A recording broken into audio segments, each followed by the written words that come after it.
Now let's clean the conductivity probe. First, remove the shroud from the probe and put a few drops of Bluelab conductivity probe cleaner on the probe face. You can also put it directly on the chamois.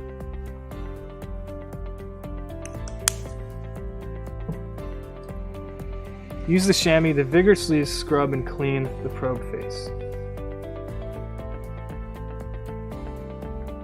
And you can use the other side of the chamois to wipe off any excess cleaner from the probe face.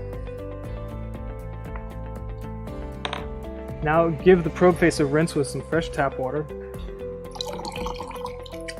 And make sure that there's no cleaner left on the probe face. Also check to ensure that you've got a clean, smooth film of water on the probe surface, ensuring that there's no beads of water showing up. Shake off the excess water and put the shroud back on. Be sure not to touch the face of the probe with your fingers, as you could contaminate the probe and cause improper readings.